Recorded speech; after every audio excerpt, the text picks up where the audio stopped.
Noun interrogate का मतलब होता ही है प्रश्न करना।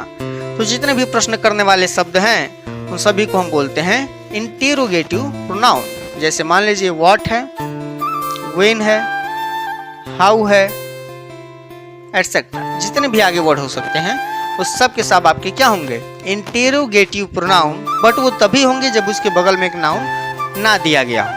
ठीक, मैं सोच रहा हूँ इस कन्फ्यूजन को यहीं ख़त्म कर देता हूँ क्योंकि इसमें बहुत ज़्यादा समझाने लायक नहीं है। तो इस चीज़ को यहीं एक बार कंफर्म कर दिया जाए।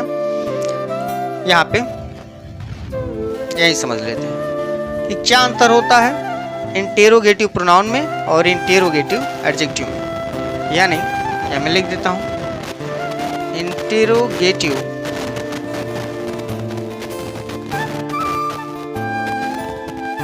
प्रोनाउन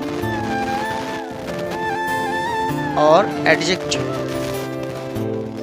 एक ही एग्जाम्पल से इसको समझ लेंगे। जैसे लिखा रहा है विच इज योर पेन, और यहां लिखा रहा है विच पेन इज योर्स। यहाँ पर दो एग्जाम्पल मैंने लिख रखे हैं, विच इज योर पेन और विच पेन इज योर्स। तो जो सबसे पहला एग्जाम्पल है उसमें क्वेश्चन वर्ड है विच। कह रहा कि विच इज योर पेन, कौन सा है तुम्हारा पेन। और दूसरा है कि कौन सा पेन, यानी जो विच है इसके बगल में देख पा रहे पेन लिखा हुआ है, इसका मतलब हुआ कौन सा पेन तुम्हारा है।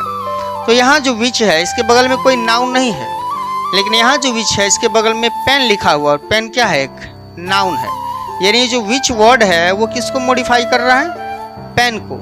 यानी ये जो विच वर्ड है वो एडजेक्टिव है, एडजेक्टिव।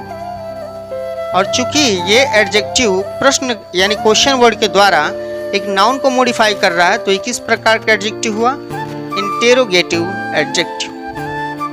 आई होप की बात समझ में आई होगी। लेकिन यहाँ पर जो विच है वो किसी भी नाउन को मॉडिफाई नहीं कर रहा है, बल्कि नाउन की जगह पे आया हुआ है, इसीलिए ये प्रोनाउन है। और किस प्रकार का प्रोनाउन है, इंटेरोगेटिव प्रोनाउन।